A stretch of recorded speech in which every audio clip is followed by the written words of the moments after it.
Ajay school से घर वापस आया। वो अपने फ्लोर पर जाने के लिए लिफ्ट में घुसा। तभी उसी के फ्लोर पर रहने वाला राकेश उसे मिल गया।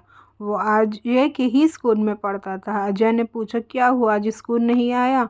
यह सुनकर राकेश बोला, मेरे पापा आज मुझे घुमाने ले गए थे और जानते हैं उन्होंने मुझे क्या दिया? ये कहकर उसने जेब से आईफोन निकाल कर दिखाया। अजय यह देखकर हैरान रह गया।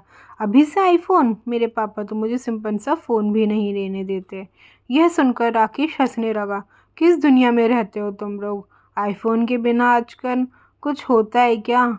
जिसके पास आईफोन नहीं उसे लोग गरीब समझते हैं। कुछ ही देर में दोनों का फ्लोर आ गया। अजय अपने घर पहुंचा और आज वो बहुत परेशान था। वो सीधा अपने कमरे में चला गया। अजय संतोष जी और राधिका जी का इकलौता बेटा था। संतोष जी एक कंपनी में नौकरी करते थे। उनकी सैलरी से फ्लैट और गाड़ी की ईएमआई निकल जाती थी तो ज़्यादा कुछ बचता नहीं था। बस किसी तरह गुजारा हो रहा था।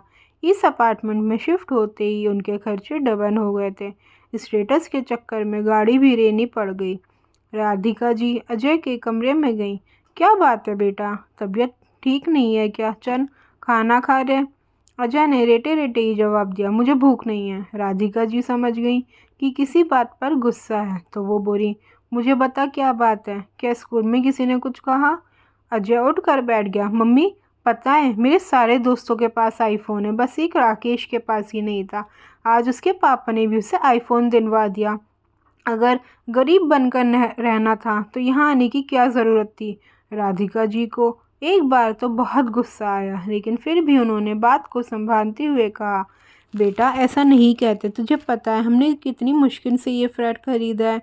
उसकी ईएमआई, गाड़ी की ईएमआई, उसके बाद बहुत मुश्किल से घर का खर्चा चल पाता है। अजय रूठ कर बैठा था। वो बोला, बस यही सब बहाने लगाते रहो। पापा को बोलो ना कोई बड़ी कंपनी ढूंढ रहे जहाँ अच्छी सैलरी मिले। राधिका जी को गुस्सा आ गया था। हाँ, तुझे लगता है तेरे पापा जानबूझकर कम सैलरी की नौकरी कर रहे हैं?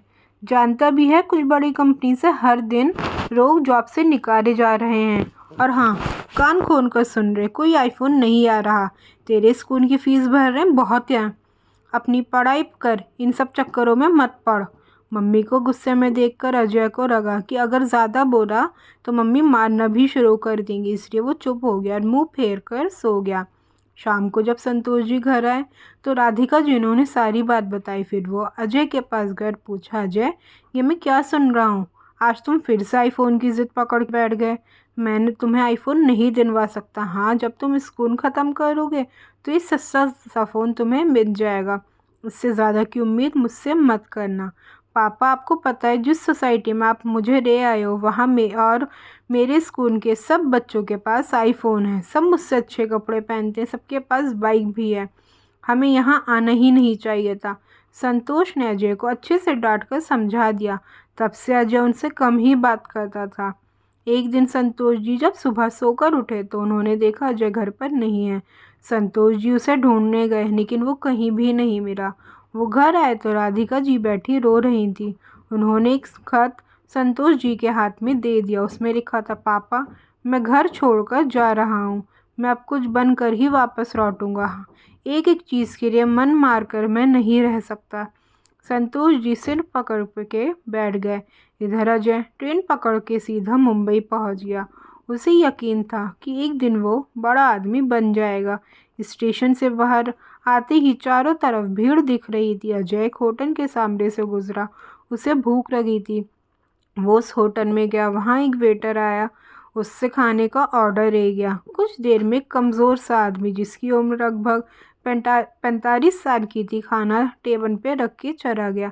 अजय खाना खाकर जब होटल के मालिक को पैसे देने गया तो उसने कहा, ये जो सामने आदमी है बहुत कमज़ोर है। इसे हटाकर किसी ढंग के मजबूत आदमी को काम पर रखो। ये क्या ही कर पाता होगा। बेटा, यह आदमी बहुत अमीर बाप की औलाद है, लेकिन आज से 20 साल पहले ही किसी बात पर अपने घर वालों से नाराज़ होकर यहाँ आ गया। बहुत ढूंढने के बाद भी जब इसे कोई ढंग का काम नहीं मिला तो पेट पालने के लिए यह हमारे यहाँ काम करने लगा। कुछ साल बाद ये वापस अपने घर गया, लेकिन तब तक इसके माता पिता इसे याद करते करते मर गए थे। सारी संपत्ति पर इसके रिश्तेदारों ने कब्जा कर लिया था। फिर ये वापस यहीं आ गया। तब से चुपचाप काम करता रहता है। शायद ही अपनी गलती का प्रायश्चित कर रहा है। होटल के मालिक की बात सुन अजय के पैरों तले ज़मीन खिसक गई। उसने अपने पापा को फ़ोन किया। पापा, मुझसे बहुत बड़ी गलती हो गई। मैं आपसे कभी कुछ नहीं मांगूंगा। मैं कल तक वापस आ जाऊंगा।